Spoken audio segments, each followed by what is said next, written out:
नमस्कार, जय हिंद, जय भारत दोस्तों। स्वागत है आप सबका एक बार फिर से आपके अपने चैनल स्काई स्पीक्स पर। तो दोस्तों, आज हम बात करेंगे कर्क लगन के लिए नवंबर 2022 कैसा रहेगा, किस ग्रह की दशा अंतरदशा में आपको क्या फल मिल सकता है या मिलने की संभावना है। एक एक करके बारी बारी सभी ग्रहों पर चर्चा करेंगे। संक्षेप में कहूं तो इस महीने कोई ना कोई नौकरी संबंधी आपकी इच्छा अवश्य पूर्ण होगी। या तो नौकरी मिल जाएगी या नौकरी में कोई बड़ा परिवर्तन भी हो सकता है जो आपके लिए आगे चल करके सही साबित होगा। तो कहीं भी जाइएगा मत दोस्तों, वीडियो को शुरू से लेके अंत तक जरूर देखिएगा। इसके अलावा यदि आप मुझसे किसी भी प्रकार का निजी ज्योतिषीय परामर्श लेना चाहते हैं दोस्तों, स्क्रीन पर या वीडियो डिस्क्रिप्शन में आपको मेरी कॉन्टैक्ट डिटेल्स मिल जाएंगी। आप मुझसे संपर्क कर सकते हैं परामर्श के लिए, मगर शुल्क लागू रहेंगे। इसके अलावा यदि आपने अब तक हमारे चैनल को या फेसबुक पेज को सब्सक्राइब नहीं किया तो ज़रूर हमारे चैनल को, पेज को फॉलो कीजिए, सब्सक्राइब कीजिए, ताकि जब भी कोई नया वीडियो अपलोड करें तो आप तक पहुंचे सबसे पहले। तो चलिए सबसे पहले जानते हैं ग्रहों की चाल। सूर्य, बुध, शुक्र और केतु आपके चौथे भाव में है, तुला राशि में। सूर्य नीच के हैं, शुक्र अपनी राशि में है। सूर्य 16, बुध 13 और शुक्र 11 नवंबर को पंचम भाव वृश्चिक राशि में चले जाएंगे। शनि मकर राशि में है, सप्तम भाव में अपनी राशि में है। बृहस्पति अपनी राशि में मीन में है, नवम भाव में। बृहस्पति वक्री हैं। 23 नवंबर को बृहस्पति मार्गी होंगे।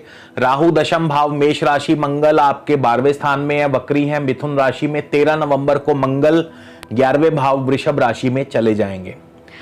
तो चलिए सबसे पहले हम शुरुआत करेंगे सूर्य से। सूर्य की दशा अंतरदशा यानी कर्क लगन में जिनको भी इस समय सूर्य की दशा अंतरदशा चल रही है तो उनके लिए सूर्य कैसा फल देने वाले हैं। सूर्य 1 नवंबर को राहु के नक्षत्र में होंगे। राहु दशम भाव में है। मान सम्मान पद प्रतिष्ठा की वृद्धि, लेकिन सेहत का थोड़ा ध्यान रखें। क्योंकि सूर्य शत्रु ग्रह के नक्षत्र में है तो किसी किसी जातक को जिनकी कुंडली में सूर्य राहु की अशुभ स्थिति है या सूर्य ग्रहण योग बना हुआ है तो वहां पे आपको अपयश भी मिल सकता है। तो अगर आपकी कुंडली में सूर्य ग्रहण योग है तब आपको नेगेटिव रिजल्ट्स मिलेंगे, अन्यथा पॉजिटिव ही रहेंगे। इसके बाद 6 नवंबर को सूर्य विशाखा यानी गुरु के नक्षत्र में चले जाएंगे। और गुरु के नक्षत्र में जब सूर्य जाएंगे तो नौकरी संबंधी कोई ना कोई शुभ समाचार या नई नौकरी मिल सकती है, नौकरी में परिवर्तन हो सकता है, या आपकी कोई लंबी दूरी की यात्रा भी हो सकती है, विदेश यात्रा भी हो सकती है जो कि आपके नौकरी के संबंध में भी हो सकती है। 19 तारीख को सूर्य शनि के नक्षत्र में चले जाएंगे। यहां पे सूर्य शनि के नक्षत्र में थोड़ा सा मिला जुला फल देंगे। हालांकि शनि अपनी राशि में है, सप्तम भाव में है, लेकिन सूर्य और शनि के प्रभाव से आपके दाम्पत्य जीवन में दिक्कतें आ सकती हैं, या दाम्पत्य जीवन के लिए इन दोनों का जो सप्तम भाव से संबंधी फल है वो बहुत बढ़िया नहीं होगा। हालांकि कारोबार ठीक ठाक चलता रहेगा, नए ऑर्डर्स, नए प्रोजेक्ट्स मिल सकते हैं, लेकिन पत्नी या पार्टनर की सेहत पर इसका प्रतिकूल प्रभाव पड़ सकता है। और इसके अलावा धन हानि, स्वास्थ्य हानि भी हो सकती है, क्योंकि शनि अष्टमेश भी हैं, अष्टम के भी स्वामी हैं। तो सूर्य की दशा अंतरदशा आपको कुछ इस प्रकार से फल देने वाली है। इसके अलावा बुध की बात कर लें तो बुध भी लगभग सूर्य जैसा ही फल प्रदान करेंगे, क्योंकि बुध भी 1 नवंबर को राहु के नक्षत्र में होंगे।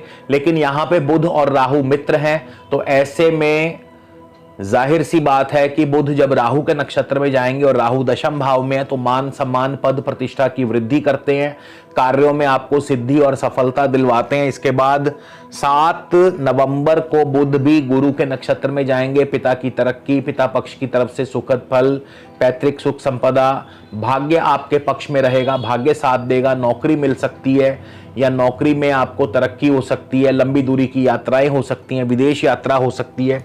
15 तारीख को बुध चले जाएंगे शनि के नक्षत्र में। घर में कोई ना कोई मांगलिक कार्य संपन्न हो सकता है, वैवाहिक कार्य संपन्न हो सकता है, लेकिन पार्टनर की सेहत का ध्यान रखिएगा। इसके बाद 24 तारीख को बुध स्वयं अपने नक्षत्र में होंगे, तो यहां पे बुध विदेशी कार्यों में आपको सफलता प्रदान करते हैं। यानी यदि आप इंपोर्ट एक्सपोर्ट से जुड़े हैं या मीडिया आदि क्षेत्रों से जुड़े हैं तो आपको अच्छी लाभ, अच्छी सफलता प्राप्त होगी, मगर इसके साथ ही सेहत और स्वास्थ्य का भी ध्यान रखना होगा।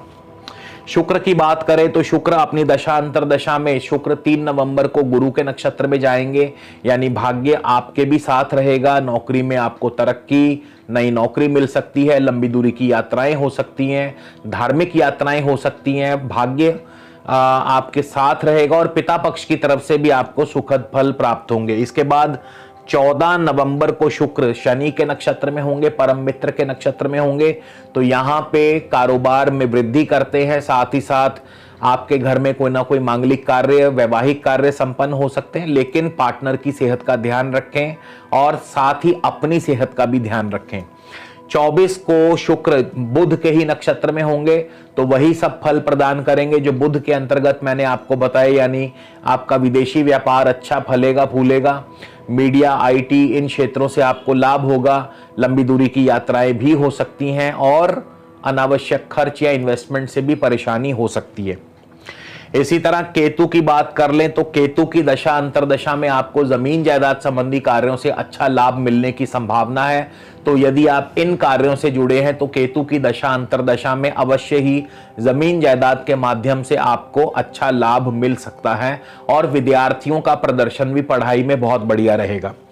शनि की दशा अंतरदशा में आपको, क्योंकि शनि मंगल के नक्षत्र में है, मंगल वक्र अवस्था में है, नौकरी में थोड़ी दिक्कत परेशानी आ सकती है। हो सकता है कि आपकी ट्रांसफर या आपका तबादला किसी कारण से अभी कुछ समय के लिए रुक जाए या डिले हो जाए, या नौकरी में परिवर्तन जो होने वाला था वो कुछ समय के लिए टल जाए, यानी नौकरी संबंधी कोई ना कोई दिक्कत परेशानी अवश्य चलती रहेगी।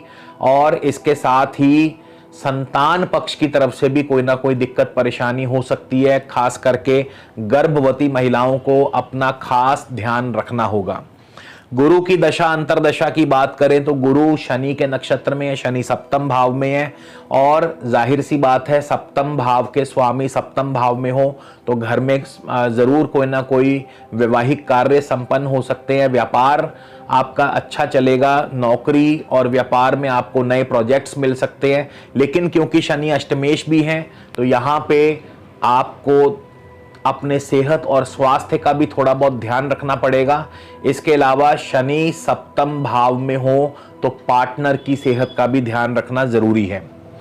राहु की बात करें तो राहु की दशा अंतरदशा में भी आपको नौकरी में दिक्कतें आ सकती हैं, कारोबार में थोड़ी बहुत दिक्कतें आ सकती हैं, लेकिन जमीन जायदाद संबंधी कार्यों से आपको भी अच्छा लाभ, अच्छी सफलता मिल सकती है और विद्यार्थियों का प्रदर्शन भी पढ़ाई में बहुत बढ़िया रहेगा।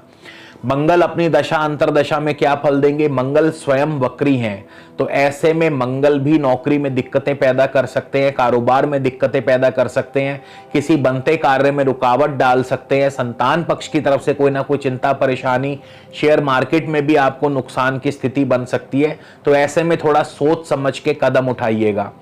चंद्रमा की बात कर ले कि चंद्रमा की दशा अंतरदशा कैसा फल देगी, तो चंद्रमा अगर आपकी अपनी कुंडली में शुभ स्थान में है, जैसे कि लगन में है या धन भाव में है या दशम भाव में है या भाग्य भाव में या एकादश भाव में लाभ स्थान में है, तो चंद्रमा की दशा अंतरदशा में शुभ फल ही प्राप्त होंगे। और अगर चंद्रमा दूषित स्थानों में है, तृतीय स्थान में हो या छठे भाव में या अष्टम भाव में है या 12वें स्थान में है, तो ऐसे में चंद्रमा की दशा अंतरदशा में आपको शुभ फलों में कमी आएगी। अब बात करते हैं इस महीने के विशेष उपाय की, कौन सा उपाय आपके लिए सबसे जरूरी बनता है। तो ऐसे में मंगल का उपाय आपके लिए सबसे ज्यादा जरूरी है, क्योंकि मंगल 12वें स्थान में है, मंगल वक्र अवस्था में और मंगल पंचम और दशम के स्वामी है, इसलिए नौकरी कारोबार में दिक्कतें पैदा करते हैं।